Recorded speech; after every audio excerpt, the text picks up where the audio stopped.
కర్నూలు జిల్లా ఎమ్మిగనూరు మండలం బనవాసి నవోదయ విద్యాలయంలో తెలుగు భాషా దినోత్సవం ఘనంగా జరిగింది. అందరికీ అర్థమయ్యే శైలిలో రచనలు చేస్తూ తెలుగు భాషను సామాన్య ప్రజలలో ప్రాచుర్యంలోకి తెచ్చిన గిడుగు వెంకట రామమూర్తి జయంతి సందర్భంగా తెలుగు గొప్పతనాన్ని, దాని ప్రాముఖ్యతను విద్యార్థులు పాటలు, కవితలు, కథనాల రూపంలో ప్రదర్శించారు. విద్యార్థులు స్కిట్ను ప్రదర్శించారు. ఈ సందర్భంగా నవోదయ ప్రిన్సిపల్ పద్మావతి మాట్లాడుతూ తెలుగు భాష స్పష్టతతో నేర్చుకునేలా విద్యార్థులను చైతన్యపరిచారు. భాష తెలుగు, అనంత వ్యాధి తెలుగు. ధన్యవాదాలు. అందరికీ శుభోదయం. తల్లి పాల రుణం తీర్చుకో, తెలుగు వాడినని గుర్తించుకో. మరి ఒకసారి తల్లి పాల రుణం తీర్చుకో, తెలుగు. అందరికీ శుభోదయం. తెలుగు పద్యధారణ నైతిక విలువల బహుకరణ.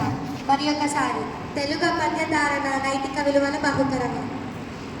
అందరికీ శుభోదయం. తేనెకన్నా మధురంగా తెలుగు, అదే మన తెలుగు జాతి వెలుగు. మరి ఒకసారి తేనె కన్నా మధురంగా తెలుగు, అదే మన తెలుగు జాతి వెలుగు. ధన్యవాదాలు. అందరికీ శుభోదయం.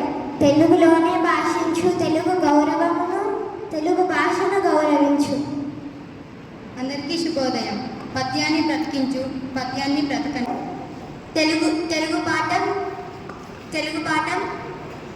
గర్వకారణం తెలుగు భాష. మరొకసారి ఛాలెంజెస్, ఎన్నో సిచ్యుయేషన్స్ ఫేస్ చేస్తుంటాము. ఒక్కొక్కసారి హ్యాపీనెస్ ఉంటుంది లైఫ్లో, ఒక్కొక్కసారి. అందరికీ శుభోదయం. భాష మనకు గర్వకారణం, తెలుగు భాష మాట్లాడటం మనకు భూషణం. మరి ఒకసారి తెలుగు వాడిగా పుట్టడం గర్వకారణం, తెలుగు భాష మాట్లాడటం మనకు భూషణం. అందరికీ శుభోదయం. అందమైన తెలుగు అక్షరాలు తెలుగు తల్లి